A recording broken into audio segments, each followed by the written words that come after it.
E que fundo imobiliário que é esse? Você compra ele, ele cai. Você vende ele, ele sobe. O que está acontecendo com o HCTR11? Ele vai começar a realmente subir? Tem alguma esperança para ele? É disso que nós vamos estar falando hoje. O HCTR11, tá, é um fundo imobiliário do Investimentos Decli, muito conhecido pela galera. No passado ele era muito conhecido principalmente por conta dos seus altos dividendos, só que hoje é muito conhecido pelo seu prejuízo que ele deixou ali marcado na história de vários investidores. Só para vocês terem uma rápida ideia, hoje ele está custando cerca de R$ 29,00 por cota. Só que quando você olha o histórico dele da última semana, ele subiu mais de 2%. Aí você vai estar falando assim, ah, mas beleza, agora ele está começando a se recuperar. Tem uma leve esperança. É aí que você pode estar enganado. Porque quando você olha para o seu preço no último mês, está caindo cerca de quase 2%, e nos últimos 12 meses ele tem uma alta. Tem, mas é uma alta bem pequenininha, tá? De apenas 0,5%. Para vocês terem uma rápida ideia, ali próximo ali mais ou menos ali de outubro de 2023 ali, ele estava custando na casa dos seus R$ 40. E hoje, depois de quase um ano, em vez de melhorar, ele piorou, tá? Pelo incrível que pareça. Ele perdeu desde aquela época do seu topo máximo ali, dos últimos 12 meses, ele chegou a 40 e hoje está na casa dos 30. Então é um prejuízo considerável, principalmente porque além desse prejuízo por cota, ele também caiu os seus dividendos.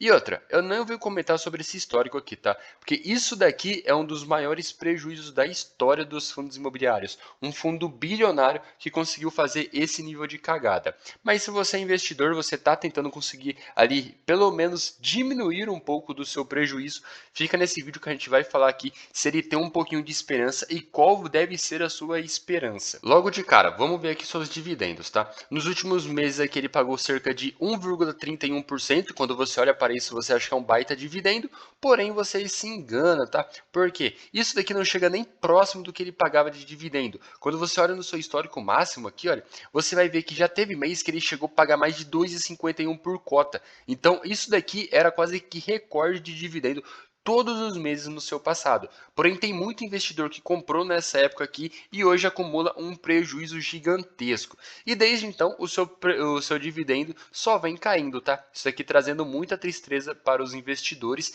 e muito prejuízo. Antes de eu pegar e mostrar aqui para vocês a solução ali que o HCTR11 tem que tomar para começar ali a, pelo menos, diminuir um pouco do prejuízo dos seus investidores, você comenta aqui pra gente quantas cotas que vocês têm e qual o seu preço médio, tá? Porque isso aqui é muito importante, porque a grande maioria das pessoas, eu acredito, tá? A gente vai descobrir depois desse vídeo, que tem o HCTR11 com preço acima de R$ 100, um preço médio. Então é um prejuízo gigantesco. Então eu teria que pagar muitos dividendos para conseguir pelo menos chegar no 0 a 0 ali, né, do seu valor investido. Logo de cara a gente tem que ver isso daqui, tá? Primeiro ponto negativo para o HCTR11. Ele não era assim no começo, tá? Porém, quando começou a apresentar muitos problemas ali na sua gestão, ele começou a ficar cada vez pior. Que é do quê? Em vez dele pegar ter uma comunicação ali mais transparente, em vez de ele pegar jogar limpo com os investidores, eles parece que estavam escondendo informação, parece que eles não queriam realmente comentar o que estava acontecendo com o fundo. E adivinha, o pessoal começou a perceber que os seus dividendos estavam caindo e começou a encher o saco do pessoal, que eles tiveram que colocar isso daqui, olha, do resumo da carteira de CRIs deles. Por que isso daqui é tão importante? Como o HCTR11 ele é basicamente um fundo imobiliário que trabalha com dívidas do setor imobiliário, ele basicamente recebe essas dívidas. E se você está tendo essa parte aqui, olha, de carência de juros inadimplentes, isso daqui significa que o fundo está quase que 80% ali inadimplente, tá? O fundo não está ganhando dinheiro. Então, por isso que os seus dividendos estão caindo. Isso daqui o HCTR11 deveria ter feito logo nos primeiros meses. Por quê? Por mais que seja um momento difícil para o fundo, quando você esconde informação do cotista, você não deixa isso claro no seu relatório gerencial, pelo momento que você está passando, todo mundo vai ficar com o pé atrás. Então, mesmo que o fundo hoje ele ainda não esteja falido, o pessoal acabou vendendo quase que todas as suas cotas deles a preço de banana, principalmente por conta da sua gestão.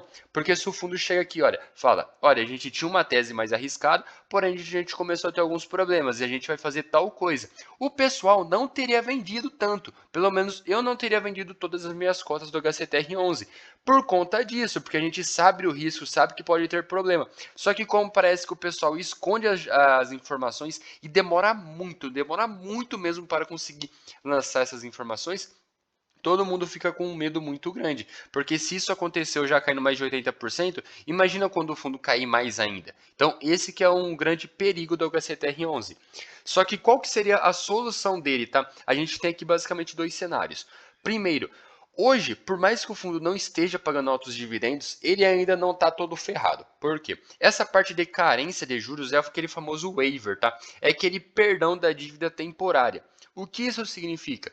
Basicamente, tá? Ele tem aquela dívida ali com aquele pessoal, só que ele não está recebendo temporariamente, tá? Então eles basicamente deram uma pausa aqui, falou assim: olha, vocês estão com problema? Estão. Então, em vez da gente pegar e executar logo as garantias aqui, a gente vai pegar dar uma pausa aqui para vocês conseguirem recuperar o dinheiro e voltar a pagar o que vocês devem para a gente. Isso daqui falando com o pessoal dos CRIs, tá? Que eles têm. Só que, qual que é o grande problema? A maioria dos CRIs do HCTR11 são de cotas subordinadas, que tinham ali um risco um pouco maior. Então, por isso que eles não estão querendo executar ali a segunda estratégia que eles poderiam estar fazendo, que é executar as garantias dos CRIs. Toda vez que você executa ali um CRI, tá? Você estrutura ele, você tem aquela parte de garantias.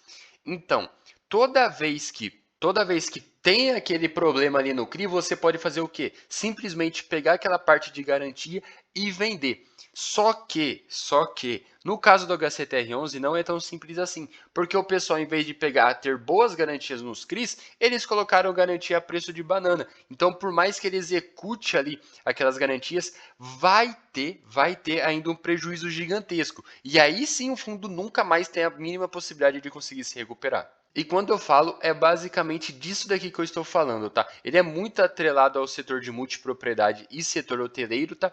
E a grande parte do seu prejuízo vem desses setores. Essa parte aqui, olha, de outros fundos imobiliários, isso daqui eu não vou comentar, porque isso daqui é uma das maiores cagadas que o fundo fez. Isso daqui não tem como recuperar, tá? Essa parte do XBXO, que é junto atrelado ao próprio CRI que ele tem em carteira, que é do circuito de compras, isso daqui para mim foi pura enganação do cotista. Só que ainda tem aquela possibilidade dele pegar, conseguir tirar aquela carência de juros do pessoal que está devendo para ele, ou então executar as garantias.